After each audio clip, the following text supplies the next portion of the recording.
Bonjour à tous. Ici la retraite sereine, pour mettre une virgule dans la longue phrase de votre esprit fatigué. Aujourd'hui, je vais vous raconter l'histoire déchirante d'un jeune frère qui, en allant emprunter un peu d'argent, s'est retrouvé face à une vérité choquante qui le hantera toute sa vie. En allant emprunter de l'argent à ma sœur, j'ai entendu mon beau-frère arriver et me suis caché dans une armoire. Ce que j'ai vu à travers l'interstice de la porte est devenu un carcan qui enchaîne ma vie entière. Je suis le fils cadet d'une famille ordinaire d'un petit village de Normandie. Depuis mon plus jeune âge, sous les soins attentifs de mes parents et de ma sœur, j'ai grandi comme un enfant insouciant, sans jamais connaître la moindre difficulté. Mes parents me gâtaient parce que j'étais le petit dernier, et ma sœur était pour moi à la fois une sœur et un portefeuille sur pattes. Chaque fois que je faisais une bêtise, et que je me retrouvais endetté, ma sœur apparaissait sans un mot pour tout arranger. C'est pourquoi je n'ai jamais imaginé qu'un jour difficile pourrait arriver dans ma vie. Ma sœur, Élise, de 6 ans mon aînée, était la fierté du village. Brillante élève, elle a été admise avec d'excellentes notes dans une prestigieuse grande école de commerce à Paris, et après son diplôme, elle a trouvé un emploi dans une grande entreprise du CAC 40. C'est là qu'elle a rencontré un homme d'une famille aisée, mon beau-frère actuel, Stéphane. En apprenant la nouvelle de son mariage, mes parents étaient fous de joie, comme s'ils avaient décroché le monde entier, et je me suis senti soulagé, en pensant qu'il y avait enfin quelqu'un pour prendre en charge notre famille. Après le mariage de ma sœur, de l'argent arrivait chaque mois ponctuellement, et les vieux meubles de la maison étaient remplacés un par des neufs. Mes parents ne cessaient de se vanter auprès des voisins. Notre fille a épousé un riche Parisien. Son mari est le patron d'une grande société à Paris. Mais je savais une chose, toute médaille a son revers. J'avais simplement choisi de l'ignorer. La semaine dernière, avec quelques amis, j'ai décidé de monter un bar à bières artisanales dans la ville voisine. Chacun devait investir 25 000 €, mais je n'avais que 4 000 € en tout.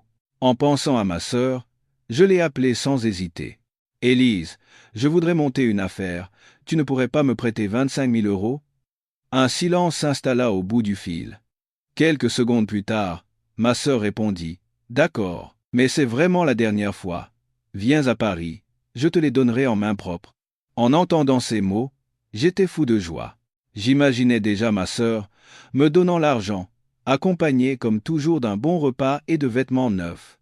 Je n'ai pas réfléchi plus loin, je me sentais juste l'esprit léger. Cet après-midi-là, j'ai sauté dans le premier train pour Paris, et je suis arrivé à la gare Saint-Lazare vers 19 heures. Ma sœur m'attendait à l'entrée de son immeuble haussmannien, le visage extrêmement crispé. Avant même que je puisse lui demander comment elle allait, elle m'a pressé. « Stéphane arrive d'une minute à l'autre, monte vite et va dans ma chambre. Et surtout, ne fais pas un bruit. » J'étais perplexe. D'habitude, peu importe l'heure à laquelle j'arrivais, elle me préparait à dîner, et nous discutions tranquillement. Mais aujourd'hui, elle semblait angoissée, comme si elle était poursuivie. Avant que je puisse lui demander la raison, la sonnette a retenti. Le visage blême, ma sœur m'a attrapé la main et m'a dit « Vite, cache-toi dans l'armoire là-bas. » Mais, Élise, qu'est-ce qui te prend? Cache-toi, je te dis. Je t'appellerai plus tard. J'étais déconcerté, mais je n'avais pas d'autre choix que d'obéir. La petite armoire en bois dans la chambre de ma sœur était sombre et sentait le renfermer. Je me suis accroupi, retenant mon souffle. À travers la fente de la porte de l'armoire, j'ai vu la lumière du salon s'allumer, puis j'ai entendu le bruit des talons de ma sœur se précipitant vers l'entrée. La porte s'est ouverte et la voix agacée de mon beau-frère a résonné. « Qu'est-ce que tu fabriquais pour mettre autant de temps à ouvrir? Tu passes tes journées à la maison et tu n'es même pas capable de faire ça correctement. » Ma sœur a répondu d'une voix timide. « J'étais en train de ranger la cuisine. Je suis venu dès que j'ai entendu la sonnette. » Mon beau-frère a grogné sans rien dire. J'ai retenu mon souffle et j'ai observé la scène. Ma sœur s'est approchée doucement, a aidé mon beau-frère à enlever son manteau, ses chaussettes, puis est allée à la cuisine pour lui servir un verre de vin. Mais au moment de lui tendre le verre, la main de ma sœur a tremblé, et un peu de vin a taché la manche de sa chemise. « Merde, mais tu es vraiment maladroite ou quoi? Tu ne peux rien faire correctement? Espèce d'incapable !» a hurlé mon beau-frère. Aussitôt, le bruit d'un verre qui se brise a été suivi par le cri terrorisé de ma sœur. « Pardon, je vais nettoyer tout de suite. » À ce moment-là, je n'en ai pas cru mes yeux. Mon beau-frère a levé la main et a giflé violemment ma sœur. Elle est tombée par terre, se tenant la joue. Mon visage est devenu brûlant, mes poings se sont serrés de même. J'avais une envie folle de sortir et de lui sauter à la gorge, mais je me suis retenu, craignant d'aggraver la situation pour ma sœur. Sans un mot, elle s'est relevée et est allée chercher une éponge pour nettoyer le vin renversé. Mon beau-frère, n'arrivant pas à calmer sa fureur, est entré dans la salle de bain en claquant la porte. C'est alors que ma sœur s'est approchée doucement de l'armoire et a entrouvert la porte. Le contour de ses yeux était rouge et enflé. Elle m'a regardé et m'a dit « Il est dans la salle de bain. Tu peux sortir maintenant. » En sortant de l'armoire, j'ai bégayé « Élise, ce qui vient de se passer. » Ma sœur m'a coupé la parole en me tendant une enveloppe. « Prends cet argent et pars vite. Ne reste pas ici plus longtemps. » Je ne pars pas. Je dois parler à cet enfoiré. Non, vas-y. Je vais bien. Alors que j'hésitais, ma sœur m'a presque poussé hors de l'appartement. Seul dans le couloir froid, en regardant la porte se refermer brutalement, j'ai eu l'impression que mon esprit se vidait. Je n'arrivais pas à comprendre pourquoi ma sœur, si intelligente et si forte, endurait une telle vie. Et je me sentais si pitoyable et lâche de venir lui quémander de l'argent de façon si humiliante. Mais en même temps, une pensée m'a traversé l'esprit. Si Élise divorce, comment notre famille va-t-elle s'en sortir? Mes parents seraient anéantis, et ma source de revenus serait coupée. J'ai erré sans but sous les lampadaires, torturé à l'idée de devoir révéler cette terrible vérité ou de garder le silence. Je me suis retrouvé anéanti devant la porte fermée de l'appartement de ma sœur, au 12e étage. La porte était déjà verrouillée, et il n'y avait aucun moyen de revenir en arrière pour parler. L'enveloppe d'argent dans ma main me semblait brûlante comme une braise. Ce n'était plus de l'argent, c'était la honte de ma sœur, la preuve de la blessure que j'avais infligée par mon insouciance. Au lieu de me diriger vers les ascenseurs, je ne voulais croiser personne, et j'ai descendu lentement les escaliers de service. À chaque pas, j'avais l'impression que ma fierté était piétinée. Jamais je n'aurais imaginé qu'un jour, je devrais m'enfuir de chez ma propre sœur, comme un voleur. En sortant de l'immeuble, je me suis assis sur les marches. Le dos appuyé contre le mur, j'ai regardé fixement les lumières jaunes clignotantes au loin. La ville était bruyante, mais mon cœur était vide. J'ai pensé à cette femme forte, qui avait autrefois porté toute notre famille sur ses épaules, ma sœur, vivant maintenant comme une ombre dans cet appartement luxueux mais glacial. J'ai sorti mon téléphone et, après une longue hésitation, j'ai envoyé un court message. « Élise, ça va ?» Quelques secondes plus tard, une réponse est arrivée. « Ne reviens pas. »« Ça va. Je suis désolé de t'avoir montré ça. » Ces excuses m'ont frappé en plein cœur. Pourquoi était-ce à elle de s'excuser? C'était moi qui aurais dû baisser la tête de honte. Je me suis levé, j'ai pris un taxi pour la gare et j'ai attrapé le dernier train pour la Normandie. Dans le train, je n'ai pas fermé l'œil de la nuit. La colère, la pitié, la culpabilité et la lâcheté se mélangeaient dans un chaos indescriptible dans ma tête. Je me méprisais tellement d'avoir pris l'argent et de m'être enfui, comme un lâche après avoir vu ma sœur se faire battre par son mari. En arrivant à la maison, j'ai fait comme si de rien n'était. Quand ma mère m'a demandé pourquoi j'étais rentré si tôt, moi qui étais parti emprunter de l'argent, j'ai répondu avec un sourire forcé. Élise me l'a donné tout de suite. Ce n'était pas la peine de rester plus longtemps. Mon père a hoché la tête, satisfait. Ta sœur a enfin mûri. Toi aussi, maintenant, avec cet argent, ressaisis-toi et trouve un vrai travail. Je n'ai rien répondu. Seule la voix éteinte de ma sœur, traitée d'incapable par son mari, résonnait dans mes oreilles. Je ne savais pas si je devais raconter à mes parents ce que j'avais vu, ou si je devais continuer à me taire, comme je l'avais fait cette nuit-là, caché dans l'armoire. Quelques jours plus tard, j'ai retrouvé de vieux amis au café du village. L'un d'eux a dit nonchalamment « Il paraît que ton beau-frère a acheté une nouvelle voiture. » J'ai hoché la tête avec un sourire contraint.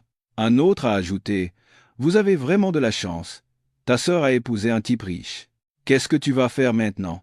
Tu ouvres ton bar à bière ?» J'ai fait semblant d'être occupé, les yeux rivés sur mon téléphone. Parmi mes amis, j'étais le seul à ne pas avoir de travail stable. Ces dernières années, j'avais vécu de la pitié de ma sœur, de cette enveloppe qu'elle m'envoyait chaque mois comme une obligation sans nom. Soudain, je me suis souvenu du regard de ma sœur juste avant qu'elle ne me pousse dehors. Il était triste, mais pas servile.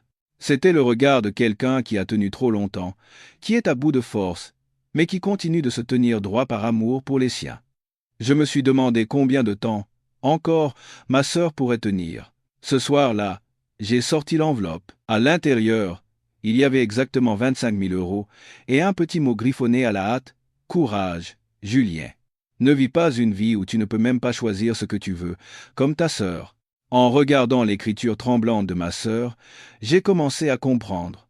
Peut-être voulait-elle me dire de vivre dignement, même dans la pauvreté. J'ai poussé un long soupir.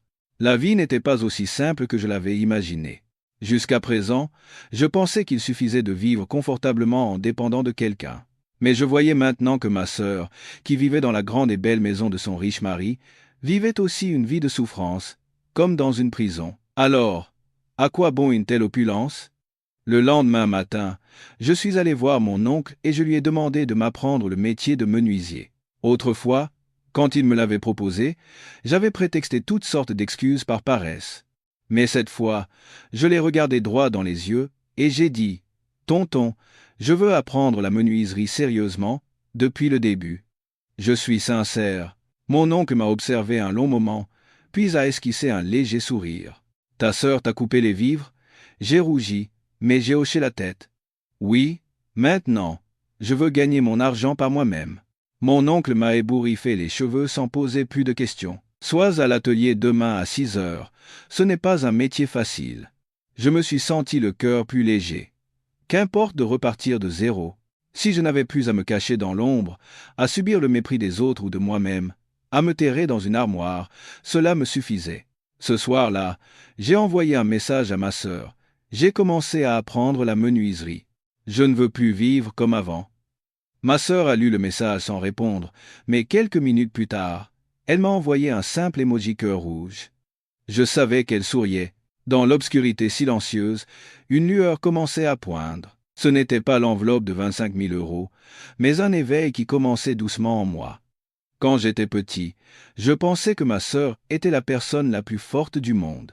Elle ne criait jamais et ne s'agitait pas, mais chaque fois qu'il y avait un problème à la maison, elle intervenait pour tout régler. Quand mon père s'est blessé au travail, ma mère s'est effondrée sous le choc.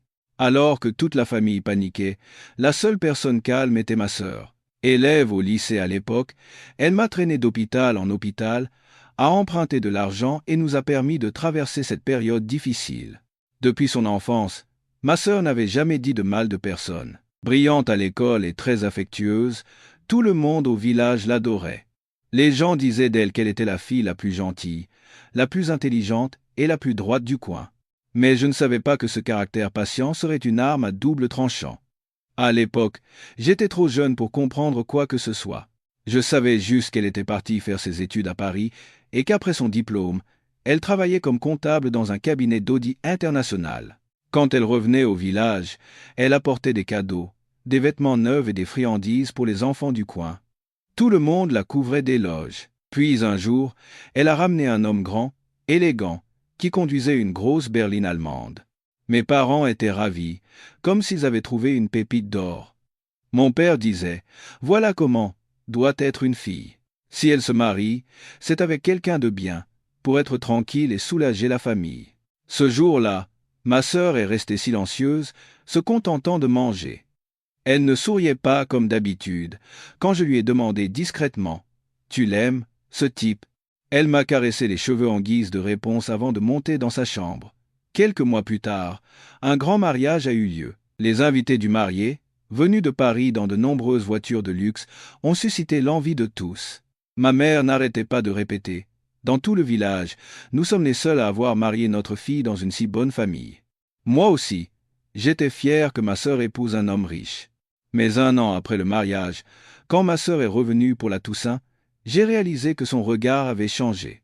Il ne brillait plus comme à l'époque de son diplôme, et il n'y avait plus de joie dans ses paroles. Elle était souvent dans la lune, mangeait peu et sursautait au moindre bruit. Quand je lui ai demandé: « Stéphane est gentil avec toi ?» elle a répondu avec un sourire triste: « Apparemment, les riches aiment de façon un peu froide. » À l'époque, je n'ai pas compris le sens de ses paroles. J'ai seulement senti qu'elle n'était plus la même. Après cette Toussaint, ma sœur est revenue de moins en moins souvent. Une fois, Ma mère l'a pressé de venir au téléphone, mais elle a refusé en prétextant être trop occupée. Mon père s'est mis en colère. Peu importe à quel point on est occupé, on n'oublie pas ses racines. Depuis qu'elle a épousé un riche, elle méprise son village. Je savais que ce n'était pas vrai. Ma sœur était quelqu'un de respectueux. Peut-être ne voulait-elle simplement pas revenir, pour ne montrer à personne ce qu'elle était devenue. Une femme au mari brillant et à la maison somptueuse, mais dont le cœur était aussi sec qu'une branche morte. Puis une fois, en allant voir ma sœur à Paris, j'ai remarqué un homme inconnu qui faisait les 100 pas en bas de son immeuble. En me voyant, il m'a demandé « Vous êtes bien Julien, le frère d'Élise ?» Surpris, j'ai hoché la tête. « Je m'appelle Luc, un vieil ami d'Élise. Nous nous sommes assis dans un café voisin pour discuter. Luc m'a beaucoup parlé des années difficiles de ma sœur à l'université. Comment elle travaillait à temps partiel dans une librairie, donnait des cours particuliers et coupait même gratuitement les cheveux de ses amis. Et surtout, il m'a révélé qu'il avait été son petit ami. Il avait l'intention de l'épouser, mais sa famille s'y était fermement opposée. Sa mère avait dit que ma sœur était une provinciale, pas à la hauteur de leur famille. Et alors, mon cœur battait la chamade. Il a regardé au loin et a dit d'une voix étranglée. Alors, Élise m'a quitté. Sans un mot de reproche, sans colère. Elle a juste dit, si tu dois abandonner ta famille par amour pour moi, je ne veux pas en être la cause. Je suis resté figé sur place. Ma sœur avait donc aimé passionnément, avait été fidèle à ses sentiments. Mais à cause de la famille et des préjugés, elle avait tout abandonné pour choisir un mariage sans amour, basé uniquement sur ce qu'on appelle les conditions. J'ai enfin compris pourquoi elle ne s'était jamais plainte. Elle était habituée à vivre en silence, à tout porter seule, pour ne pas attrister son entourage. Je lui ai demandé « Vous aimez encore ma sœur ?» Il a souri tristement. Que je l'aime ou non n'a plus d'importance. Ce qui est important, c'est que si elle souffre, vous ne la laissiez pas endurer ça toute seule. Ces paroles ont été comme une gifle. Ces dernières années, j'avais considéré ma sœur comme un distributeur automatique, sans émotion. En y repensant, j'ai réalisé à quel point j'avais été égoïste et insensible. Ce soir-là, en rentrant, j'ai sorti de vieilles photos de nous. Sur chaque cliché, ma sœur souriait. Un sourire doux, des yeux brillants. J'ai pris une feuille et j'ai écrit une seule phrase. « Élise, pardon. » Je comptais plier ce mot et le lui envoyer avec un cadeau. Pas un objet cher, mais un remerciement tardif et des excuses de la part d'un jeune frère immature qui pensait que sa sœur était un super-héros, qui ne se fatiguait ni ne s'attristait jamais. Mais je savais que ce n'était que le début de ce qui allait arriver. Une semaine s'était écoulée depuis ma conversation avec Luc, mais je n'arrivais toujours pas à me défaire de ce sentiment de malaise. Tous mes souvenirs de ma sœur défilaient dans ma tête comme un film au ralenti. Je commençais à réaliser que derrière son apparence douce se cachait une violente tempête que même sa propre famille n'avait jamais soupçonnée. Un soir, alors que je rabotais une planche à la menuiserie de mon oncle, mon téléphone a sonné. Un numéro inconnu. « Allô, c'est bien Julien ?»« Oui, c'est moi, c'est Luc. On s'est parlé à Paris l'autre jour. » J'étais un peu surpris. Je ne m'attendais pas à ce qu'il ait enregistré mon numéro et m'appelle le premier. « Je suis en déplacement près de votre village. On pourrait se voir un instant ? Je suis au café Le Central, sur la Nationale. J'ai nettoyé mes mains et j'ai enfourché mon vélo pour m'y rendre. » J'étais un peu tendu, mais aussi curieux. Luc n'était pas un inconnu. Même si je ne l'avais vu qu'une fois, je ressentais une étrange familiarité. Probablement parce que, contrairement à mon beau-frère, il avait sincèrement aimé ma sœur. Le Central était un petit café vieillot, mais simple et accueillant. En entrant, je l'ai vu assis près de la fenêtre. Devant lui, un café noir avec des glaçons et un carnet ouvert. Il s'est levé pour me saluer et m'a désigné la chaise en face. « Assieds-toi, j'ai commandé pour toi. » Après quelques politesses, j'ai demandé le premier. « Vous aviez quelque chose à me dire ?» Luc est resté silencieux quelques secondes, puis son regard est devenu soudainement sérieux. « Julien, est-ce que vous avez déjà pensé qu'Élise était victime de violences conjugales ?» Je suis resté figé. Cette question transperçait la vérité que je m'efforçais d'ignorer. « Oui. Je l'ai vue. Quand je suis allé à Paris, je l'ai vue de mes propres yeux. Mais je ne sais pas quoi faire. » Il a hoché la tête avec compassion. Puis il a sorti une feuille de son carnet. « J'en ai parlé à un ami qui est dans le milieu juridique. C'est l'adresse d'un centre d'aide aux femmes victimes de violences à Paris. Ta sœur pourra y recevoir des conseils gratuits. J'ai pris le papier. Le refuge de l'Aurore, 152, rue du Faubourg Saint-Honoré, Paris. J'avais la gorge nouée. Monsieur, pourquoi faites-vous tout ça pour ma sœur? Vous êtes déjà... Luc a souri, un sourire triste, mais pas amer. J'ai aimé Élise, et en vérité, je n'ai jamais vraiment tourné la page. Mais Élise est quelqu'un qui vit pour les autres. Quand mes parents se sont opposés à notre union, elle s'est retirée d'elle-même pour ne pas me mettre dans l'embarras. Quand elle a décidé d'épouser son mari actuel, je savais qu'elle ne serait pas heureuse, mais elle n'a jamais rien dit, persuadée que ce mariage permettrait à sa famille de vivre mieux. J'ai baissé la tête, mes yeux piquaient. Pendant un court instant, j'ai trouvé que Luc ressemblait énormément à ma sœur. Toujours à se sacrifier pour les autres, à cacher sa douleur derrière un sourire forcé. Élise ne sait probablement même pas que ce genre de centre existe. C'est à toi de le lui dire. Mais ne la force pas. Dis-lui juste qu'elle n'est pas seule. Luc a soupiré et a poursuivi d'une voix douce. En fait, il y a encore une chose qui me tracasse. Quand Élise m'a quitté, elle s'est fiancée avec son mari actuel quelques mois plus tard. J'ai appris la nouvelle par des amis. Jusque-là, je croyais encore que je pourrais convaincre mes parents. J'allais l'appeler, mais j'ai appris la nouvelle de son mariage avant. Cette nuit-là, j'ai bu jusqu'au matin, en me reprochant tout. Je me suis demandé si elle ne m'avait jamais vraiment aimé. Je ne lui ai jamais posé la question. Je n'ai pas pu. Quand je l'ai revue, elle était déjà la femme d'un autre. On s'est croisés dans un supermarché. Elle a juste incliné la tête et souri comme à une simple connaissance. Mais ses yeux étaient tristes. À ce moment-là, j'ai compris. Elle m'avait aimé sincèrement, mais elle avait choisi le chemin qui ferait le moins de mal à son entourage. J'ai serré le papier dans ma main. Soudain, j'ai su que je devais faire quelque chose. Pas par pitié pour ma sœur, mais parce que j'avais été aveugle trop longtemps face à la souffrance de ma propre chair. Ma sœur avait trop sacrifié. Il était temps que quelqu'un d'autre prenne le relais.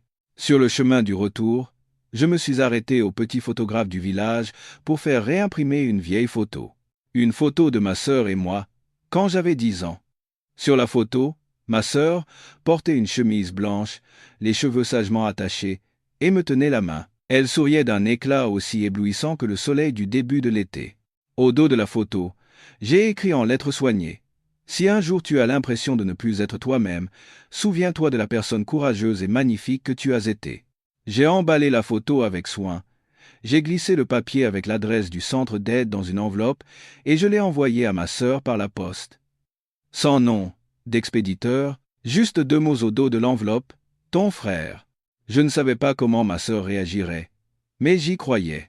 Je croyais qu'au fond de son cœur, une braise subsistait encore, et qu'un simple souffle suffirait à la ranimer. Pendant les jours qui ont suivi l'envoi de la lettre, j'étais sur des charbons ardents.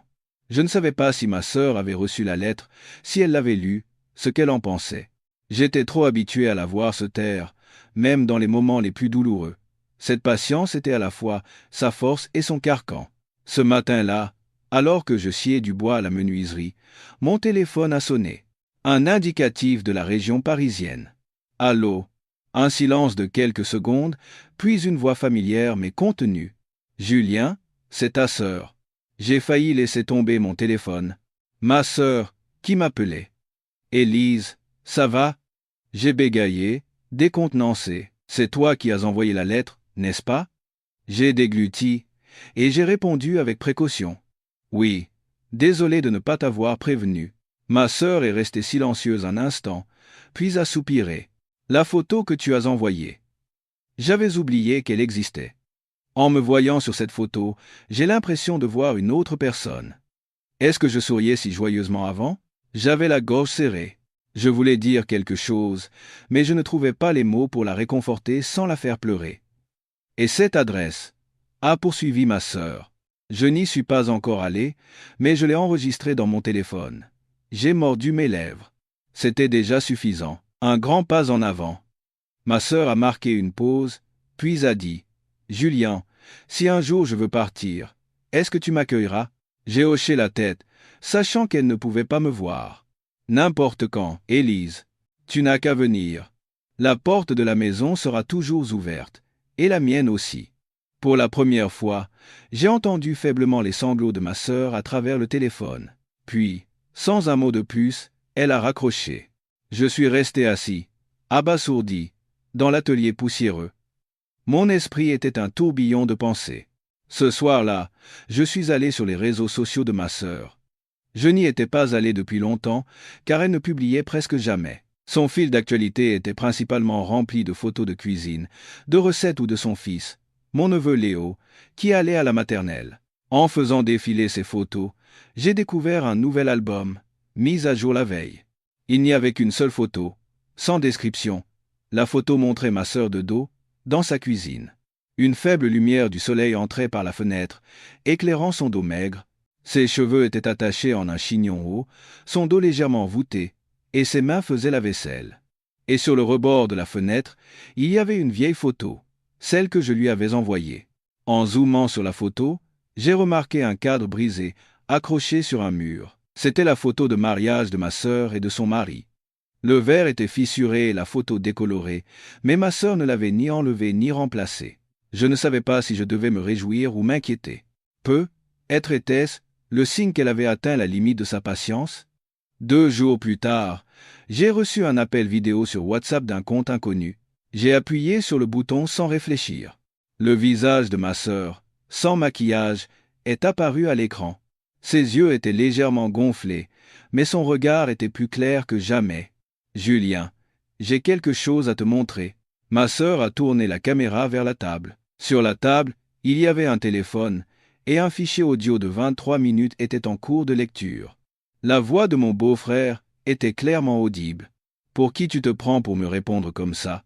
Une femme qui n'est même pas capable de donner un fils ne sert à rien, c'est un déchet. Et cette fille, c'est ma nièce. N'imagine pas des choses stupides avec une enfant que j'élève comme ma propre fille. » En entendant cela, mon sang n'a fait qu'un tour. Ma sœur était non seulement insultée et battue, mais maintenant aussi accusée d'être une femme jalouse qui soupçonnait une relation entre son mari et la nièce de celui-ci. « Quand est-ce que tu as enregistré ça ?» Ma voix tremblait. « Hier soir, après le dîner, j'ai mis le téléphone sous l'oreiller et j'ai parlé comme d'habitude. Et maintenant, qu'est-ce que tu vas faire ?» Ma sœur a relevé la tête. Pour la première fois, j'ai vu cette lueur dans ses yeux, un regard dur et déterminé. « Je vais divorcer. » Ces mots ont résonné comme un coup de tonnerre dans un ciel serein. Je suis resté figé. « Tu es sûre, Élise? » « Oui, je suis sûr. Je ne peux plus vivre dans cette maison remplie de larmes. Mais je dois me préparer avant de partir. Je ne peux pas me faire jeter dehors avec mon fils les mains vides. Je savais que ma sœur avait enduré trop longtemps, mais aussi qu'elle était une personne très intelligente. Elle savait ce dont elle avait besoin, ce qu'elle devait faire. Et surtout, elle savait que cette fois, j'étais à ses côtés. « Est-ce qu'il y a quelque chose que je puisse faire pour t'aider ?» ai-je demandé. Ma sœur a doucement hoché la tête. « Le jour où je partirai, sois le premier à m'accueillir. Cette nuit-là, je n'ai pas pu dormir. J'ai cherché sur YouTube des informations sur la manière de gérer la violence domestique, les préparatifs avant un divorce, comment obtenir la garde des enfants. Je ne pouvais pas rendre à ma sœur sa jeunesse, mais je pouvais l'accompagner jusqu'au bout de ce chemin douloureux. Pour qu'elle ne soit plus seule au moment de se libérer de ses chaînes, j'ai de nouveau sorti la vieille photo. Sur cette photo que je lui avais envoyée, ma sœur d'antan avait un regard clair et un sourire radieux. Je me suis fait une promesse. Ma sœur sourirait de nouveau comme ça. Et cette fois, je protégerai ce sourire avec tout ce que j'avais. Plus d'une semaine s'est écoulée depuis cet appel fatidique. Je vivais chaque jour dans un mélange d'espoir et de peur. Ma sœur ne m'avait pas recontacté, et je n'osais pas l'appeler le premier. J'avais peur que mes questions la fassent hésiter ou lui mettent une pression supplémentaire. Pour une personne qui a vécu avec de profondes blessures, la moindre sollicitation peut être la goutte d'eau qui fait déborder le vase. Elle peut faire flancher quelqu'un qui était sur le point de se relever. Puis, un samedi après-midi, alors que je rangeais du bois dans la cour de l'atelier, un taxi familier s'est arrêté devant la maison. J'ai regardé dans cette direction, puis je me suis figé. La portière s'est ouverte et ma sœur est descendue, tenant la main de mon neveu Léo. Mon neveu tenait un ours en peluche avec une oreille déchirée et portait des chaussons bleus. « Tu es venue, Élise ?» ai-je laissé échapper. Ma sœur a souri, un sourire étrange, moins anxieux qu'auparavant. Probablement parce qu'elle n'avait plus besoin de jouer le rôle de l'épouse soumise devant qui que ce soit. Oui, je suis venu me reposer quelques jours. Ma mère, qui était à l'intérieur, est sortie en courant, surprise. Mon Dieu, tu arrives sans prévenir. Le taxi a dû coûter une fortune. Pourquoi tu n'as pas appelé? Ma sœur a simplement répondu qu'elle était fatiguée et voulait se reposer. Je me suis empressé de prendre ses bagages. La main de ma sœur, qui tenait la valise, tremblait légèrement. Ce n'était pas de la fatigue, mais clairement la trace d'une blessure encore fraîche. Pendant que ma sœur prenait une douche, je suis discrètement allé dans l'arrière-cour pour prendre de l'eau. En revenant, j'ai vu par hasard la porte de la chambre de ma sœur entr'ouverte. À l'intérieur, une robe en soie beige qu'elle venait de quitter était accrochée à un cintre. Le tissu doux était froissé, la partie de l'épaule effilochée, et des taches violettes et bleues s'étalaient dessus, comme des ecchymoses. Je suis resté figé sur place. Je n'avais pas besoin de plus d'explications pour comprendre que cet homme n'avait pas encore cessé ses violences. Ce soir-là, j'ai délibérément mangé lentement, cherchant une occasion de parler. Mes parents n'avaient encore rien remarqué, et ma mère a demandé innocemment « Où est Stéphane? Pourquoi il n'est pas venu avec toi ?» Ma sœur a arrêté de manger un instant, puis a répondu calmement « Il a eu un déplacement professionnel de dernière minute. » Mon père a hoché la tête. C'est normal d'être occupé quand on est patron. Mais il faut quand même prendre soin de sa femme et de ses enfants. Mon gendre est bien occupé. Julien, plus tard, quand tu seras marié, tu devras faire pareil. J'avais la gorge nouée, et je n'arrivais pas à avaler ma nourriture. Une seule question douloureuse tournait en boucle dans ma tête. Si mes parents apprenaient la vérité, prendraient-ils le parti de ma sœur? Après le dîner, pendant que ma mère faisait la vaisselle et que mon père regardait les informations, j'ai discrètement frappé à la porte de la chambre de ma sœur. Elle était en train de coucher Léo, et une veilleuse à la lumière jaune éclairait son visage émacié. « Élise, je peux entrer ?» Elle a hoché la tête. Je me suis assis doucement au bout du lit, et j'ai baissé la voix. J'ai vu la robe. Ma sœur a serré les lèvres sans rien dire. Après un instant, elle a soupiré très faiblement et a dit « Ça va. Maintenant, ça va vraiment. Tu vas le dire à nos parents? » Non, ils ne comprendront pas. Ils penseront juste que je suis une mauvaise femme qui a abandonné son mari. Ils auront besoin d'une raison plus facile à accepter que cette cruelle vérité. J'ai baissé la tête. Je pouvais comprendre. Pour beaucoup de gens, surtout de l'ancienne génération, le divorce était une plus grande honte que de saigner. La souffrance invisible n'était pas considérée comme de la souffrance. Je me suis renseigné. Avocat, hébergement temporaire, question de garde d'enfants. Si tu as besoin de quoi que ce soit, dis-le-moi. Ma sœur s'est tournée vers moi. Ses yeux étaient humides. Merci, Julien. C'est la première fois que j'ai l'impression d'avoir quelqu'un sur qui m'appuyer. J'ai fait de mon mieux pour sourire, pour qu'elle ne remarque pas que j'avais aussi envie de pleurer. Je suis ton frère, non? Si je ne suis même pas capable de te protéger, quel genre d'homme serais-je? Ma sœur a serré ma main très fort. À ce moment-là, j'ai clairement vu dans ses yeux la flamme, éteinte depuis des années, se ranimer. Ce n'était plus la sœur soumise et douce comme l'eau. C'était une femme qui connaissait la douleur, qui savait se relever et se protéger. Le lendemain matin, ma sœur est allée de bonne heure au marché faire des courses. Ma mère était ravie. Ma fille est là depuis longtemps. Tu vas nous faire un bœuf bourguignon comme j'aime? Ma sœur a hoché la tête en souriant, mais son regard était infiniment triste. Je me suis approché d'elle, et j'ai murmuré. Tu n'es plus obligé de faire semblant, tu sais. Ma sœur a haussé les épaules en guise de réponse, mais je savais qu'elle avait compris. À midi, pendant que toute la famille faisait la sieste, un téléphone a sonné dans la chambre de ma sœur. Je n'avais pas l'intention d'écouter, mais en passant, j'ai vu le nom de l'appelant sur l'écran. Cet homme. Ma sœur a décroché. Je me suis arrêté derrière la porte. J'ai entendu la voix rauque de mon beau-frère. « Qu'est-ce que ça veut dire que tu sois retourné à la campagne? Je ne t'ai pas donné la permission. Tu veux mêler ma famille à cette histoire ?» La voix de ma sœur était très calme. « Je n'ai pas besoin de ta permission pour venir chez ma mère. Et si tu me menaces encore une fois, j'enverrai cet enregistrement à mon avocat. » Un silence s'est fait au bout du fil. Puis, j'ai entendu un grincement de dents et le bruit du téléphone qui raccroche. Ma sœur a ouvert la porte. Elle n'a pas été surprise de me voir là. Elle m'a regardé et a dit calmement « Je suis prête, Julien. » J'ai hoché la tête.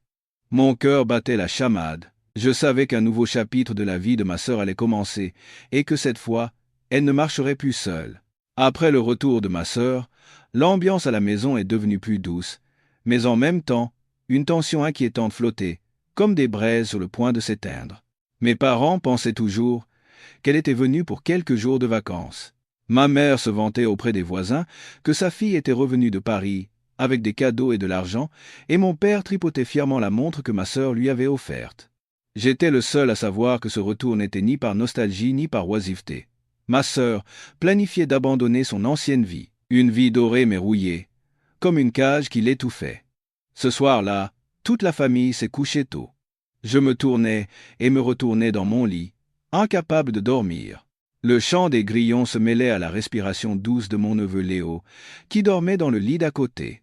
Pour me réveiller, j'allais me laver le visage au puits, quand j'ai entendu des chuchotements venant de la chambre de ma sœur.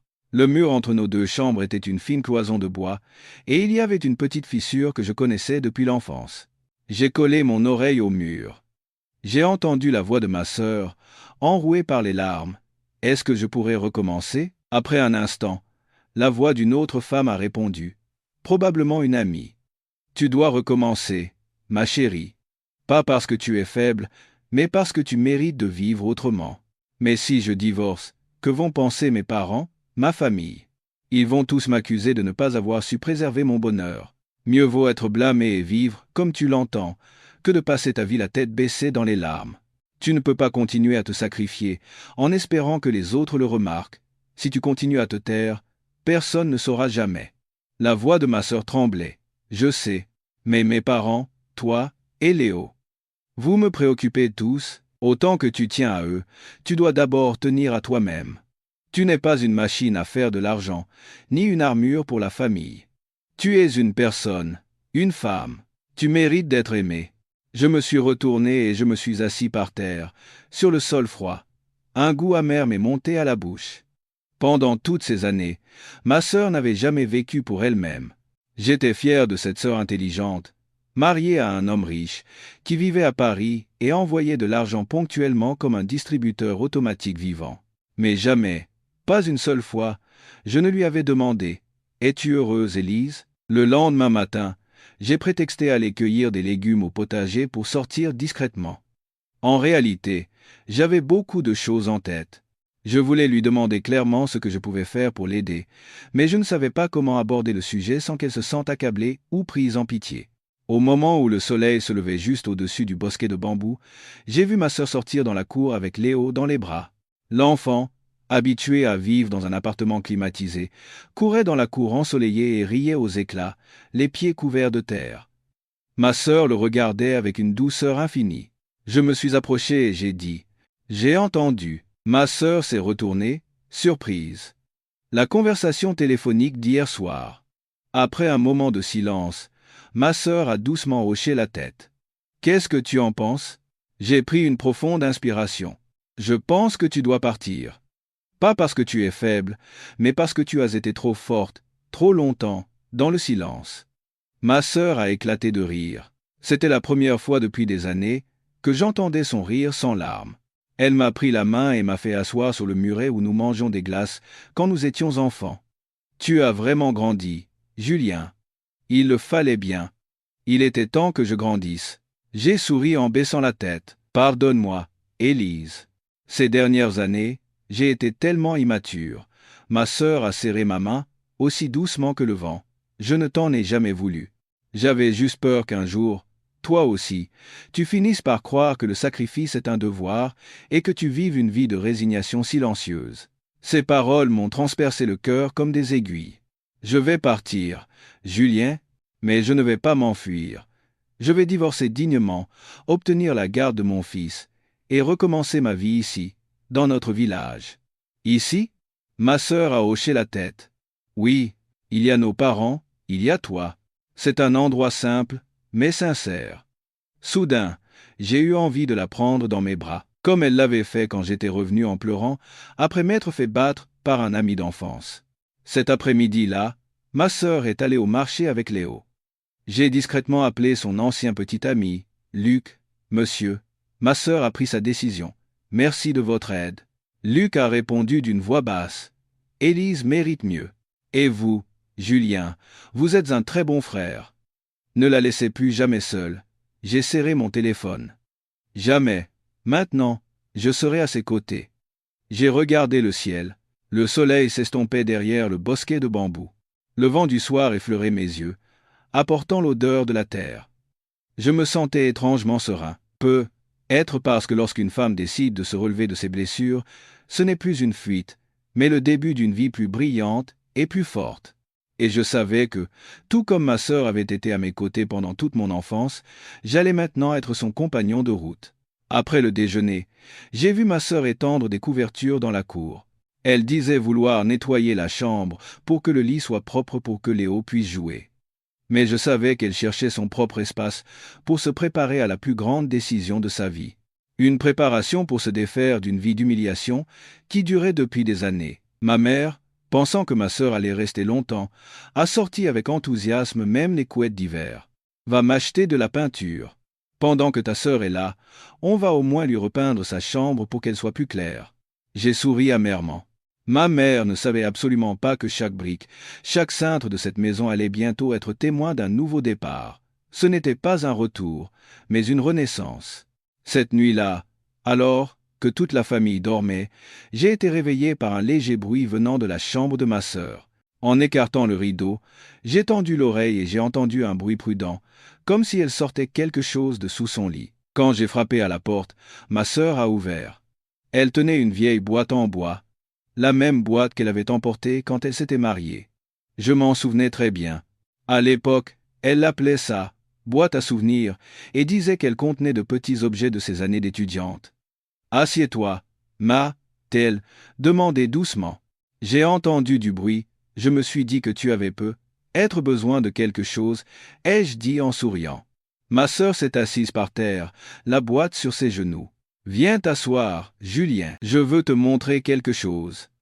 Je me suis assis en face d'elle. Quand elle a ouvert le couvercle, une odeur de bois ancien et de papier décoloré s'est échappée. À l'intérieur, il y avait des objets usés, mais qui contenaient chacun un fragment de sa vie. Un mouchoir rose brodé de la lettre E. Le cadeau que je lui avais offert pour ses 18 ans avec l'argent que j'avais gagné en travaillant dans les champs. Un petit journal intime recouvert de velours rouge, aux coins usés. Un sac en tissu contenant les vieux timbres qu'elle collectionnait au collège. J'ai pris les objets un par un, le cœur serré.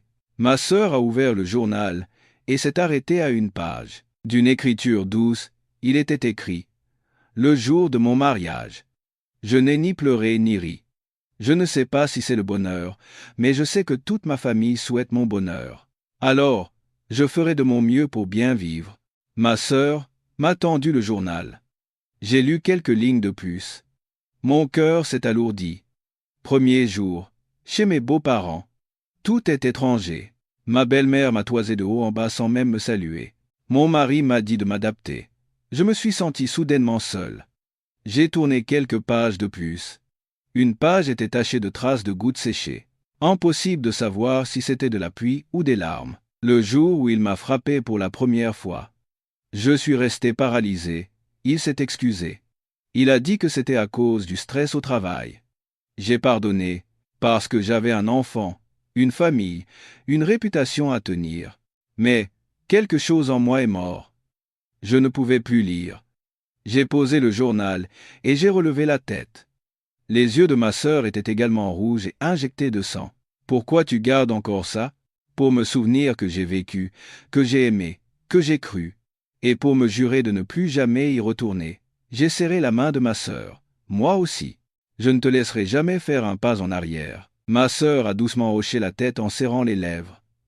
Merci.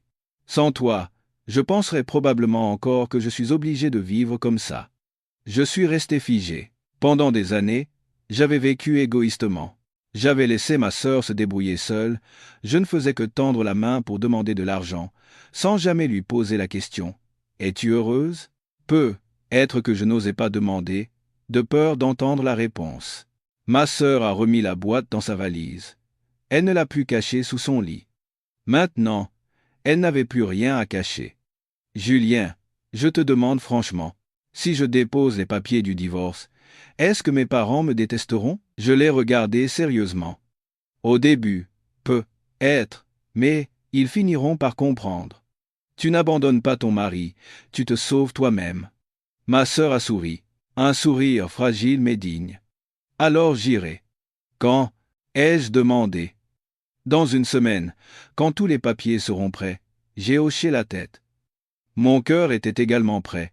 Cette nuit-là, en me tournant et me retournant, j'ai ouvert mon téléphone et j'ai écrit un court journal pour moi-même. Aujourd'hui, ma sœur a rouvert une boîte qui prenait la poussière depuis des années.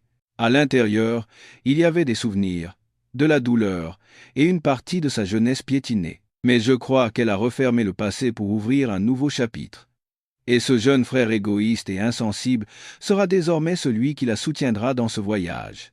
J'ai éteint la lumière et j'ai fermé les yeux. Cette nuit-là, j'ai rêvé. Ma sœur, vêtue de blanc, marchait dans un champ de blé doré. Elle tenait la main de Léo. Devant eux, une lumière éblouissante s'étendait, comme l'aube d'un jour d'été. La lumière de la liberté et du commencement. La semaine est passée en un clin d'œil.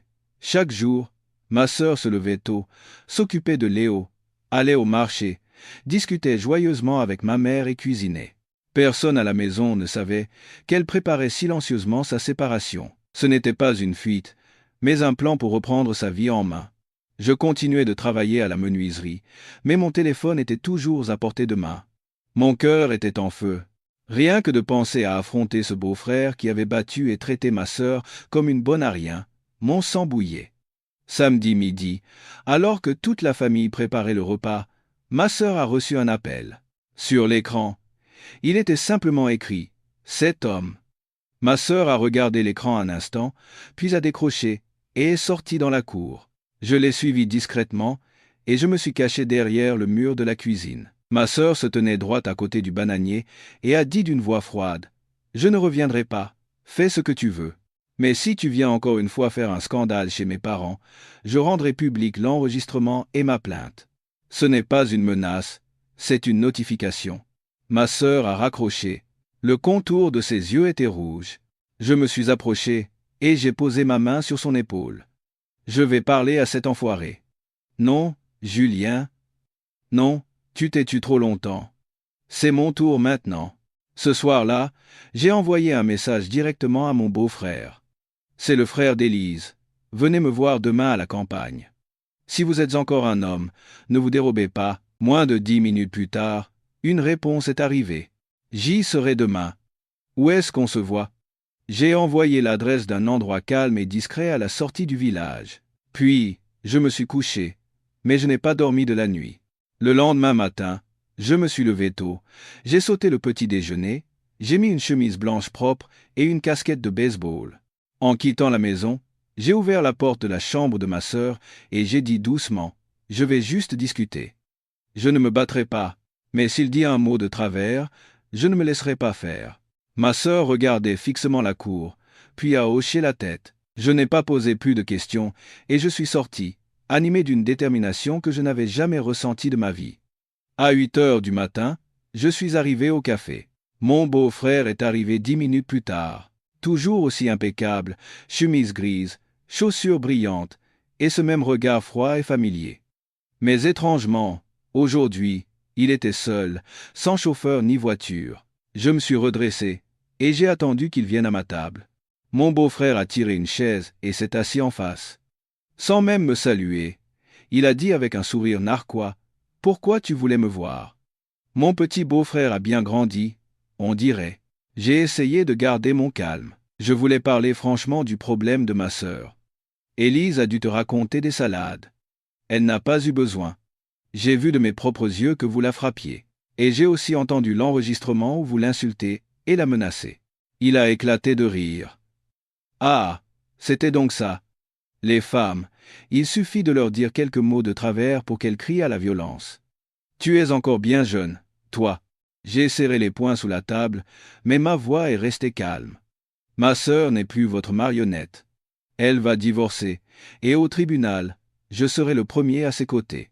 Le visage de mon beau-frère s'est durci. Il s'est penché en avant et a articulé chaque mot. Qu'est-ce que tu peux faire, toi? Un pecno paumé à la campagne, de quel droit tu me parles comme ça? J'ai esquissé un sourire. Le droit d'un frère et d'un homme qui sait respecter une femme. Si vous étiez un homme digne de ce nom, vous n'auriez ni frappé votre femme, ni traité votre enfant comme un objet de décoration. Il s'est levé d'un bond et a frappé la table de sa main. La tasse de café s'est renversée.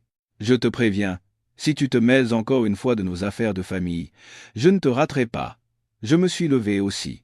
Je l'ai regardé droit dans les yeux, et j'ai dit, vous, ne vous faites pas d'illusions, ma sœur n'était pas l'ombre de cette maison. À partir de maintenant, elle décidera de sa propre vie, et je serai avec elle jusqu'au bout. Il m'a fusillé du regard, plein de haine, puis s'est retourné et est parti. Je ne l'ai ni poursuivi, ni eu peur. J'avais une conviction d'acier au fond de moi. Ce genre d'homme ne pourrait plus jamais faire de mal à ma sœur. En rentrant, j'ai trouvé ma sœur en train de laver les cheveux de Léo dans la cour. L'eau coulait, et Léo riait aux éclats parce que le savon lui piquait les yeux.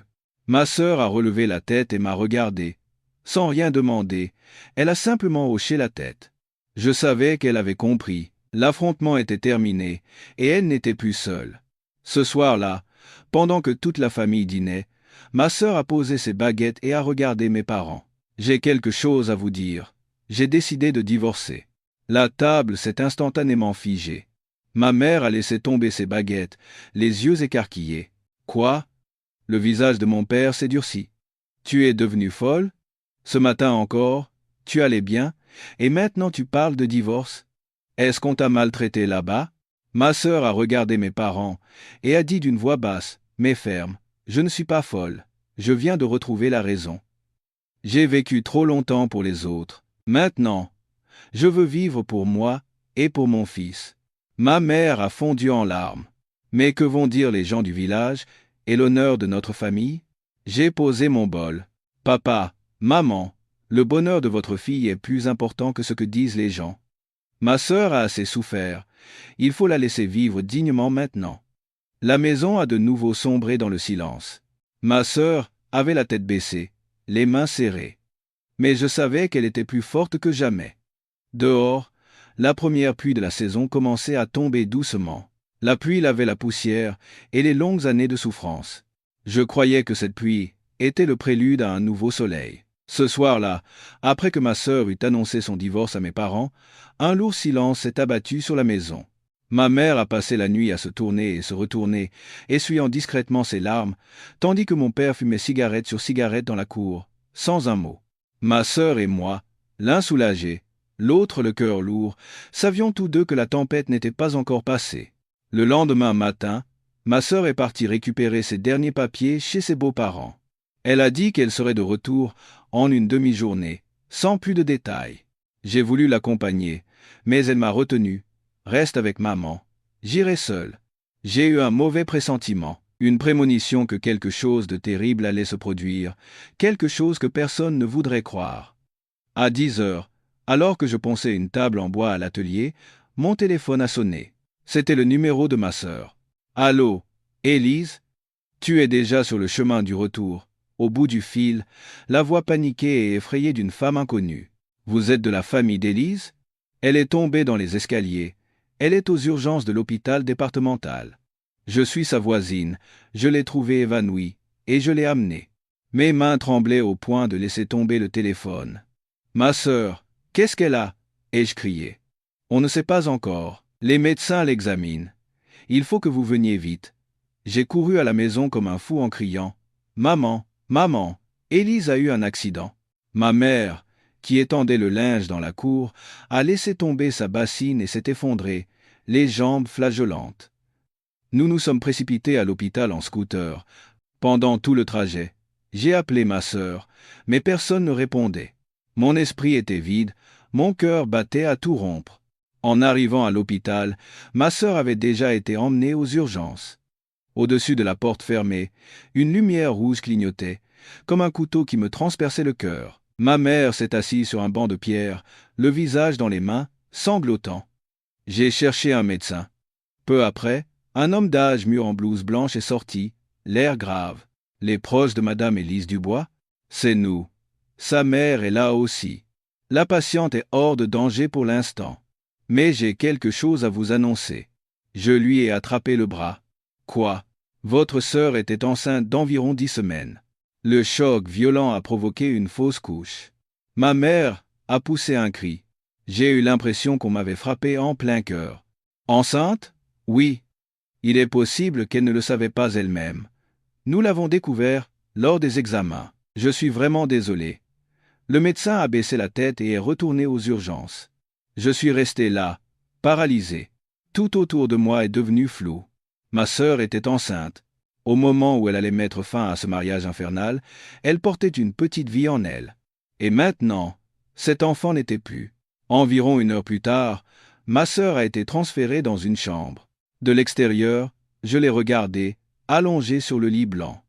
Son visage était pâle, ses yeux fermés, une perfusion dans le bras. Je suis entré, et j'ai pris sa main glacée. Son pouls était faible. Peu après, elle a ouvert les yeux. Il n'y avait plus de peur dans son regard, seulement un vide immense. J'ai baissé la tête, incapable de la regarder en face. « Élise !» Elle a remué les lèvres. « Tu as entendu ?» J'ai hoché la tête, la voix étranglée. « Pourquoi tu ne me l'as pas dit? Pourquoi tu ne m'as rien dit? Personne ne savait que tu étais enceinte. » Elle a tourné la tête et a dit d'une voix rauque, « Je ne le savais que depuis peu. Je voulais y réfléchir après le divorce. » Et ta chute dans les escaliers, c'était vraiment un accident? Elle a fermé les yeux. Des larmes ont coulé. Je suis allé chercher mes papiers, et je l'ai croisé. Il m'a arraché mon sac pour déchirer les papiers du divorce. On s'est bousculé, et j'ai raté une marche. J'ai serré les dents, mes poings tremblaient. Je vais porter plainte contre cet enfoiré. Ses coups et blessures, et il a provoqué la mort de ton enfant. Elle a secoué la tête. Non, je ne veux pas que ce divorce devienne une guerre. Je veux juste que ça se termine tranquillement. J'ai crié, tranquillement? À cause de lui, ton enfant est mort et tu as failli mourir. Elle s'est tournée vers moi. Son regard était d'une froideur effrayante. Julien, je n'ai plus rien à perdre. L'enfant ne reviendra pas. Ne me force pas à me battre alors que je viens à peine de retrouver l'envie de vivre. Je n'ai plus rien pu dire.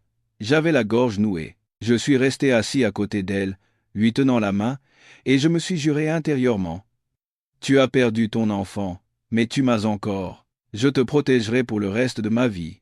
Pour toi et pour lui. 3 jours plus tard, ma sœur est sortie de l'hôpital. Mes parents n'ont plus posé de questions. Ma mère a préparé silencieusement une soupe de poulet et a arrangé le lit de ma sœur. L'après-midi, je l'ai ramenée à la maison en scooter. Sur le chemin, elle a posé sa tête contre mon dos et a murmuré « Je vais recommencer. Pour Léo et pour moi. » Sans me retourner, j'ai souri faiblement.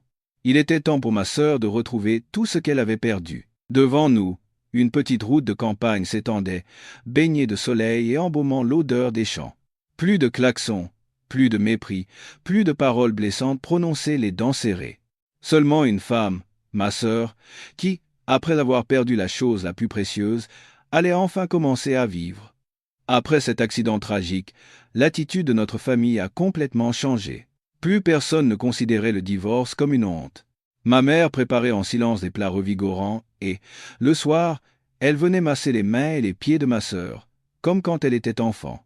Mon père ne disait rien, mais il a discrètement arrêté de fumer et a ramené des provisions. Il n'y avait pas de mots d'amour, mais son regard ne la blâmait plus.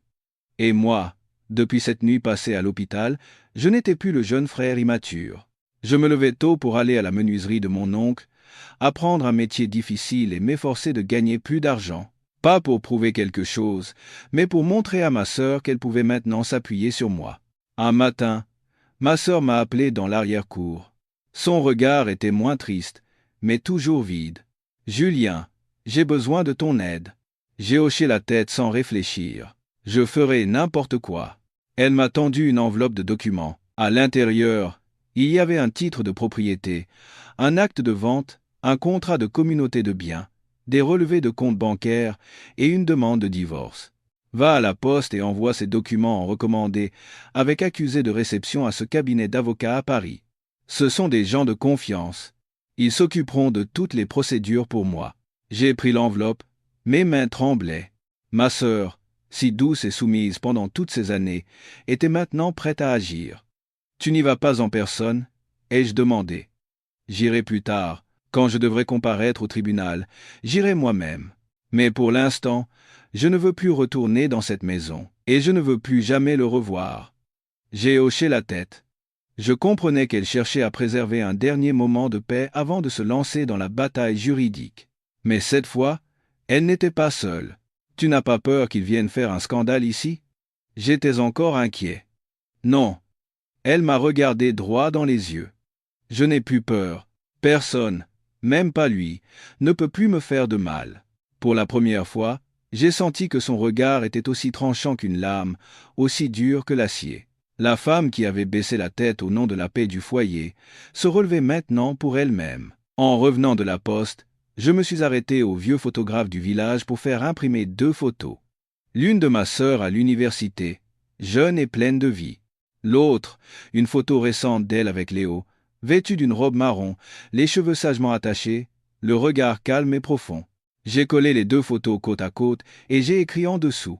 La femme que tu es aujourd'hui n'est pas celle d'hier, mais tu es toujours la plus belle femme que je connaisse. J'ai discrètement accroché le cadre au mur de sa chambre. En le voyant, elle s'est figée un instant, puis s'est retournée pour essuyer ses larmes. Elle n'a rien dit, mais je savais qu'elle avait compris. Cette fois, personne ne lâcherait sa main. 3 jours plus tard, sans prévenir, mon beau-frère est apparu devant notre portail.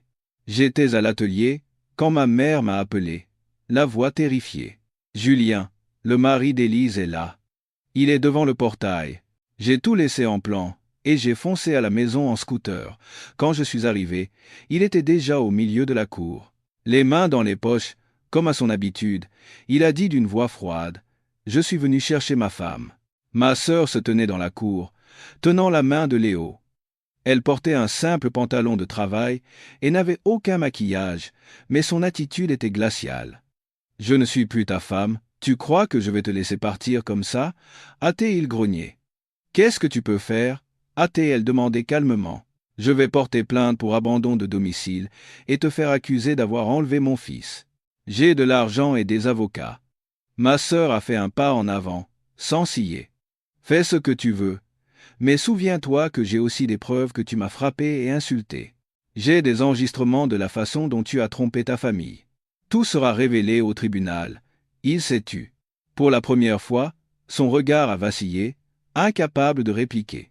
Il n'avait probablement jamais imaginé que sa femme autrefois soumise puisse devenir aussi solide. Je me suis avancé et je me suis placé devant ma sœur. « Rentrez chez vous. Ici, c'est chez nous. Et ma sœur n'est plus l'ombre qui se tient derrière vous. » Il m'a fusillé du regard pendant quelques secondes, plein de haine, puis s'est retourné et est parti sans un mot. Ma sœur a soupiré très légèrement, comme si elle venait de déposer une pierre qui lui pesait sur le cœur. Ce soir-là, elle a rempli les papiers pour inscrire Léo à l'école maternelle du village. Je me suis assis à côté d'elle pour l'aider. Son écriture était toujours aussi belle, mais il y avait une fermeté différente dans ses traits. Comme si sa vie était passée à un nouveau chapitre, chaque lettre était tracée avec clarté. « Ça va, Élise ?» ai-je demandé doucement. Elle a arrêté d'écrire et a relevé la tête. Son regard était doux. « Oui, ça va. C'est la première fois depuis des années que j'ai l'impression de vraiment vivre. » Dans la cour, la pleine lune brillait comme un plateau d'argent. Sous le clair de lune, Léo jouait au ballon avec son grand-père. En regardant ma sœur et ma famille, je me suis fait une promesse. Enfin, cette femme avait appris à se rebeller au bon moment, et cette rébellion était pour se protéger. Une fois la demande de divorce déposée au tribunal, tout s'est mis en mouvement, lentement mais inexorablement. Ma sœur, comme si elle s'était complètement dépouillée de son passé, comme si elle n'avait jamais été cette belle fille luttant au cœur d'une ville étrangère, est restée à la maison, avec ses parents et Léo. Mais tout n'était pas si simple. Elle avait pu se relever, échapper à un mari violent, mais surmonter les attentes et les préjugés de ses parents dans un foyer rural traditionnel était un autre problème. L'attitude de ma mère a commencé à changer après avoir vu ma sœur déposer les papiers d'inscription de Léo à l'école. Ce soir-là, après le dîner, elle m'a servi du poisson et m'a soudainement demandé : « Tu as vraiment l'intention de rester ici, à la campagne ?» Ma sœur a arrêté de manger et a répondu nonchalamment : « Oui, Je veux que Léo grandisse en paix, près de ses grands-parents. Mon père a posé son bol et l'a regardé droit dans les yeux. Et cette maison à Paris? Tout ce que tu as construit pendant des années, tu vas tout jeter? Ma sœur est restée calme. Je n'ai besoin de rien. Je veux juste pouvoir élever mon fils. Les biens seront partagés par le tribunal. Je n'ai aucun regret. Ma mère a écarquillé les yeux. Mon Dieu, ma fille, comment peux-tu vivre comme ça? Si tu abandonnes ton mari et que tu reviens avec ton enfant chez tes parents, tout le village se moquera de nous.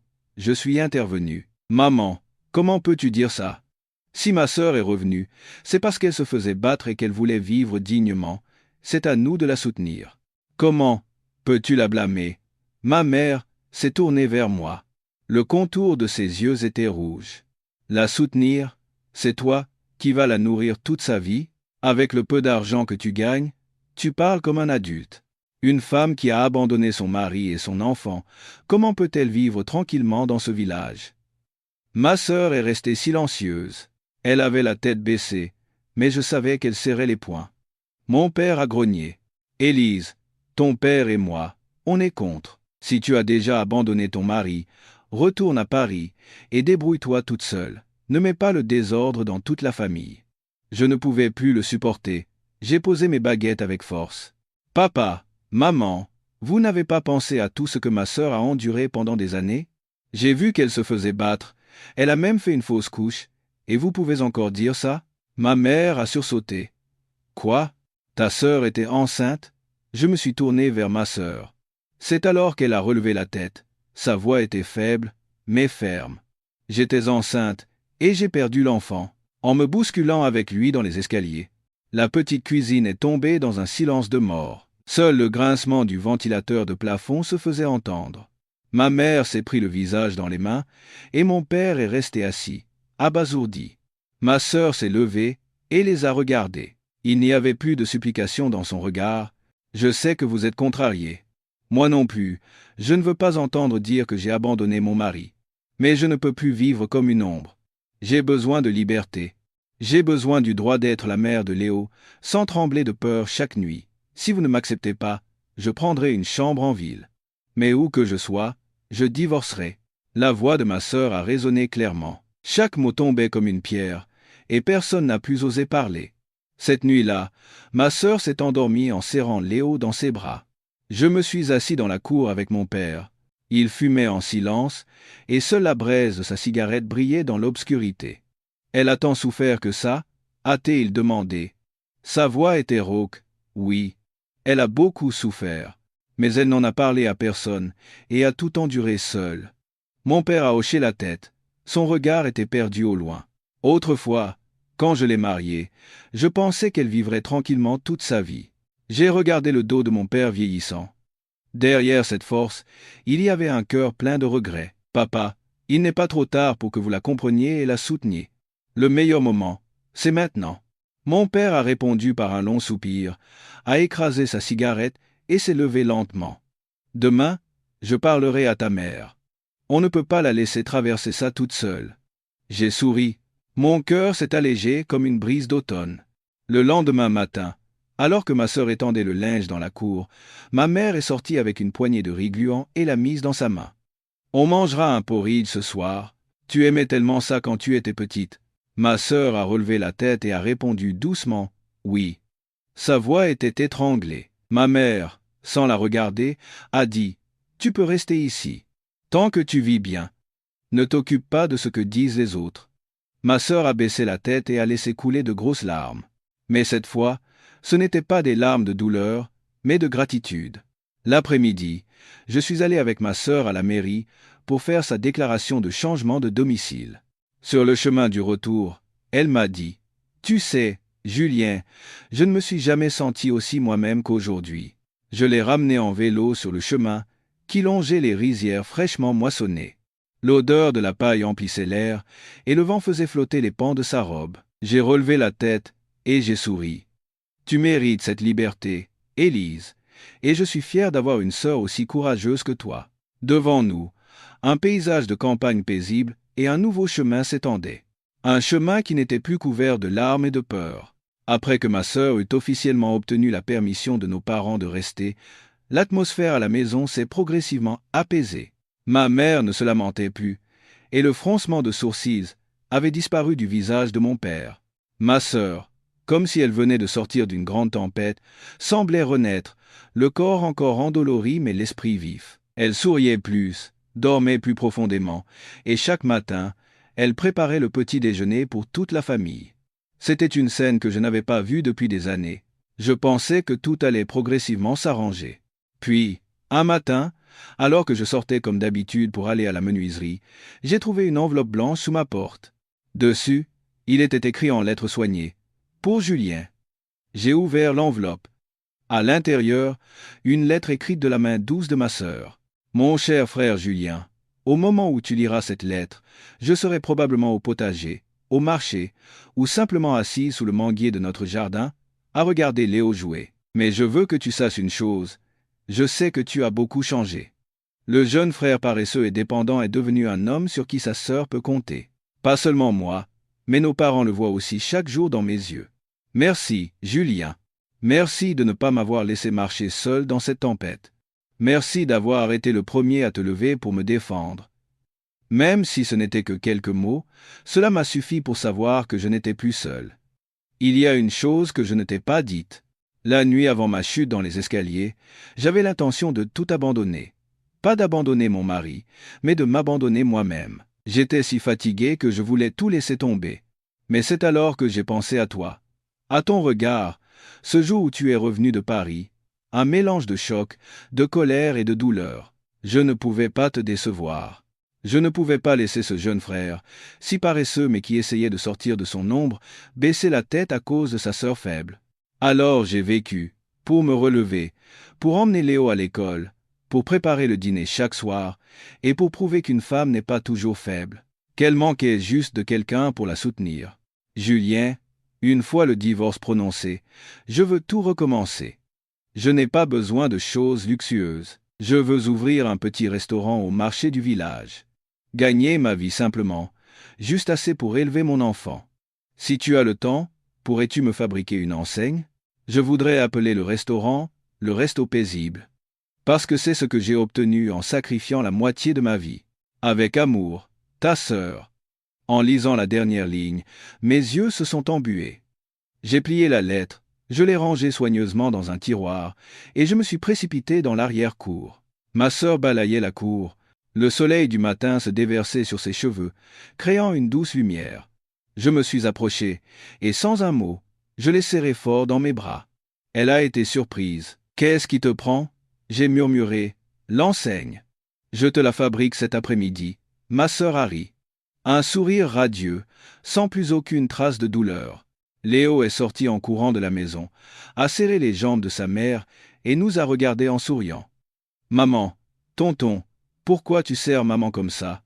J'ai soulevé l'enfant. « Parce que ta maman est une super-héroïne, la femme la plus extraordinaire que tonton connaisse. » Ma sœur a rougi et m'a lancé un regard noir, mais elle ne pouvait pas cacher sa joie. Je savais que, même si la vie nous réservait encore de nombreuses épreuves, ma sœur était maintenant plus forte que n'importe quelle tempête. Et ce jeune frère, autrefois si dépendant, avait maintenant appris à être un soutien solide et inébranlable. Cet après-midi-là, j'ai coupé du bois et j'ai fabriqué l'enseigne. J'ai gravé chaque lettre avec soin et j'ai peint chaque trait avec application. 3 mots sont apparus clairement. Le resto paisible. Pas de spécialité, pas de traditionnel, pas de fioritures, juste paisible. Un nom simple, mais qui contenait le long voyage d'une femme qui s'était relevée de ses blessures. Quand j'ai accroché l'enseigne au pilier de bambou devant la maison, ma sœur se tenait derrière moi, tenant son fils dans ses bras. Des larmes coulaient sans cesse. Personne n'a rien dit. Le simple fait que le soleil brille et qu'une personne soit à vos côtés suffisait à une vie. Le jour où l'assignation officielle du tribunal est arrivée, ma sœur a simplement souri et a dit « Enfin !» Ces dernières semaines, elle avait tout préparé en silence. Elle avait engagé un avocat, rassemblé les preuves des violences, les relevés financiers du mariage, le dossier médical après l'accident. Il n'y avait plus aucune trace de la femme recroquevillée qui se cachait dans une armoire dans un appartement parisien. Maintenant, Elle était une mère digne, une femme courageuse qui affrontait la réalité. Le procès a eu lieu à 8 heures du matin au tribunal de la ville. Ce jour-là, je me suis levé à 4h30, j'ai démarré silencieusement le scooter et j'ai attendu ma sœur. Ma mère avait préparé un mouchoir neuf et l'avait glissé dans le sac de ma sœur en lui disant « Sois fière.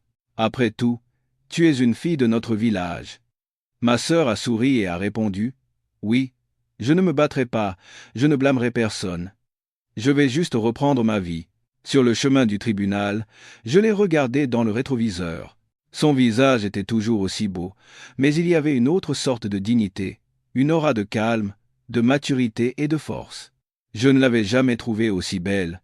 En arrivant au tribunal, mon beau-frère venait également d'arriver. Toujours aussi grand, impeccablement habillé, avec son parfum puissant, il est descendu de sa nouvelle berline.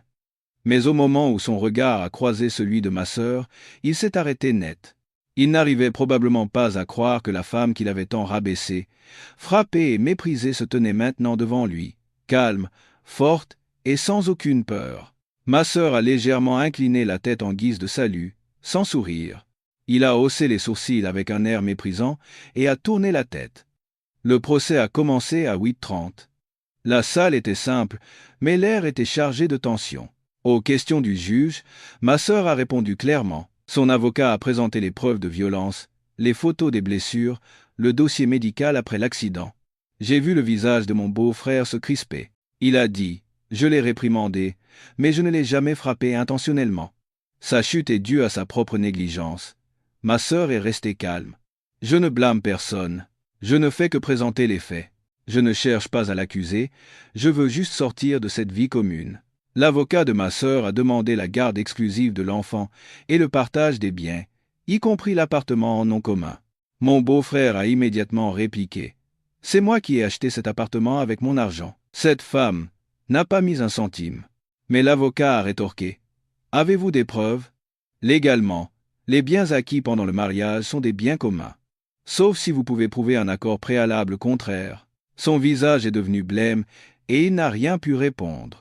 Finalement, après 2 heures d'audience, le tribunal a prononcé le divorce, a attribué la garde de l'enfant à ma sœur et a ordonné le partage des biens conformément à la loi. Ma sœur a poussé un soupir de soulagement. J'étais si heureux que j'avais envie de crier. Mon beau-frère avait la tête baissée, sans un mot. Il n'était pas habitué à l'échec, et encore moins à être vaincu par une femme autrefois soumise. En sortant dans le couloir, ma sœur a pris la main de Léo, que ma mère avait amené. En voyant sa mère, l'enfant a couru se jeter dans ses bras. « Maman, c'est fini ?» Ma sœur l'a serré dans ses bras, les larmes aux yeux. « Oui, c'est fini, mon fils. Maintenant, on est libre. » J'étais à côté d'elle, sur le point de dire quelque chose, quand mon beau-frère s'est approché. Je me suis immédiatement placé devant ma sœur et j'ai demandé d'une voix tendue « Qu'est-ce que vous voulez ?» Mais il a levé les mains, comme pour montrer qu'il n'avait pas de mauvaises intentions. Il a regardé ma sœur et, pour la première fois, d'une voix sans agressivité, il a dit « Je suis désolé, je crois que j'ai eu tort pendant trop longtemps. » Ma sœur l'a regardé en silence, puis a dit doucement « S'excuser maintenant n'a plus aucun sens. Mais j'espère que la prochaine femme que vous rencontrerez, vous ne la traiterez pas comme vous m'avez traité. » Il a baissé la tête, puis, soudain, il a tendu la main comme pour une poignée de main. J'ai attendu la réaction de ma sœur. Elle a hésité un instant, puis a tendu la main. Ce n'était pas une poignée de main de pardon, mais de faim. Un adieu silencieux, sans plus de ressentiment, de regret ou d'attachement. Sur le chemin du retour, ma sœur était assise derrière moi sur le scooter, serrant Léo contre elle. Le vent faisait voler librement ses cheveux, comme son âme. Maintenant, elle a murmuré à l'oreille de son fils. « Mon chéri, maintenant on va être vraiment heureux avec maman, d'accord ?» Léo a serré le cou de sa mère et a hoché la tête avec un grand sourire. « Oui, j'aime bien être avec mamie, papy et tonton. » Je me suis penché en avant et j'ai ri aux éclats. Et bientôt, il y aura aussi le resto paisible. Un endroit où tout le monde pourra venir manger à sa faim et sourire. Ma sœur a éclaté de rire. Son rire clair a longtemps résonné dans les champs de notre village qui commençait une nouvelle récolte. 1 mois après le procès, la vie de ma sœur a complètement changé. Elle ne tremblait plus de peur au bruit de la porte qui s'ouvre dans l'obscurité, et il n'y avait plus de nuit où elle pleurait en silence pour ne pas réveiller son enfant. Elle a enfin retrouvé le sens du mot « vivre ». Le resto paisible a officiellement ouvert ses portes un dimanche matin. Situé dans une ruelle du marché du village, c'était un petit espace modeste aménagé dans un vieux bâtiment de plain-pied. Mais ma sœur l'avait nettoyé de fond en comble, peint les murs en bleu ciel et accroché l'enseigne en bois que j'avais fabriquée. Sur l'enseigne, à côté des mots « le resto paisible », une petite phrase était gravée. Là où chaque repas est une expérience d'amour. Ma mère a été la première à arriver pour allumer le feu, préparer le bouillon et laver les légumes. Mon père a apporté une chaise en bois et s'est assis devant la porte. Il ne disait rien, mais son regard posé sur les clients était plein de fierté. Moi aussi, j'avais pris un jour de congé à la menuiserie et j'étais là depuis le matin. Ma sœur m'avait confié la caisse et j'avais accepté avec joie. En ce jour spécial, je ferais n'importe quoi pour être à ses côtés. Les clients étaient plus nombreux que prévu. Les commerçants du marché, les habitants du village et même des amis d'enfance de ma sœur sont venus. Tous étaient surpris que cette gentille Élise, qui avait épousé un homme riche, ait ouvert un petit restaurant dans son village natal. Certains chuchotaient qu'il était dommage d'avoir quitté un mari si riche, mais d'autres, après avoir fini leur plat, ont dit, en se frappant le genou, « Elle a bien fait de le quitter. Une femme ne peut pas passer sa vie à vivre dans l'ombre. » J'ai regardé ma sœur. Elle n'était ni en colère ni triste. Elle souriait simplement, servait le thé aux clients et les saluait. Comme une aubergiste sereine qui, après avoir traversé toutes les tempêtes, n'avait plus besoin de se justifier auprès du monde. À midi, quand il y a eu un peu moins de monde, ma sœur s'est assise sur une petite chaise à côté de la caisse, a bu un verre d'eau fraîche et a regardé l'enseigne. Je n'aurais jamais pensé y arriver. Julien. Je me suis assis à côté d'elle. Non seulement tu y es arrivé, mais tu l'as fait brillamment. Tu ne fais pas que de la bonne cuisine, tu inspires les autres à vivre courageusement. Ma sœur s'est tournée vers moi. Ses yeux brillaient. J'ai reçu le jugement final du tribunal hier. La garde et le partage des biens sont confirmés. Je n'ai pas eu la maison, mais le compte joint a été partagé légalement et l'argent a été viré. Alors, c'est vraiment fini. Ma sœur a hoché la tête. Oui, un voyage est terminé. Ce soir-là, alors que ma sœur cueillait des légumes dans l'arrière-cour, elle a croisé son ancien petit ami, Luc. Il était revenu au village pour la Toussaint et, en apprenant qu'elle avait ouvert un restaurant, il était venu la voir. « Félicitations, tu vis vraiment pour toi-même maintenant. » Ma sœur a souri. « Oui, pour la première fois, je vis pour mon fils et pour moi. Si jamais tu as besoin de quoi que ce soit, en tant qu'ami ou autre, je serai là. » Ma sœur a répondu « Merci ». Elle n'était plus la jeune fille qui baissait la tête face au refus du passé. C'était une femme qui, après avoir surmonté ses blessures, connaissait la valeur de ce qui reste. Cette nuit-là, après que tout le monde se fut endormi, j'ai vu ma sœur assise seule dans l'arrière-cour. Le clair de lune éclairait son visage. Je me suis approché et je me suis assis à côté d'elle. « À quoi tu penses ?»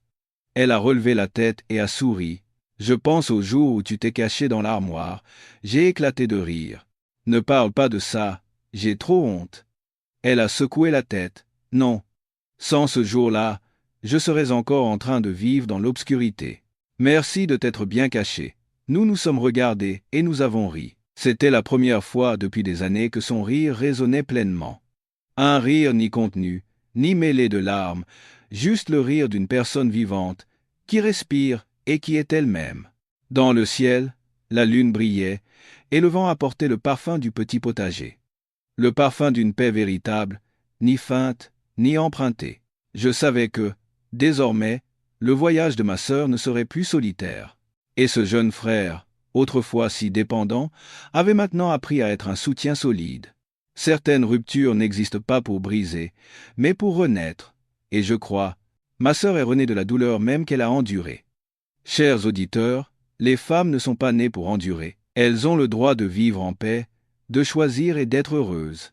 L'histoire de ma sœur, passer d'une épouse soumise dans l'ombre à une femme qui a décidé de divorcer et de tout recommencer, prouve que le bonheur ne vient pas en s'accrochant de force à ce qui est mauvais, mais en lâchant courageusement prise pour vivre en accord avec soi-même, même si c'est douloureux et que l'on perd beaucoup, tant qu'il y a des gens à nos côtés et de l'amour dans nos cœurs, nous pouvons tous retrouver la lumière. Le resto paisible de ma sœur n'est pas seulement un endroit où l'on vend de la nourriture, c'est un lieu où, avec de vieilles larmes et de nouveaux espoirs, elle cuisine elle-même sa nouvelle vie.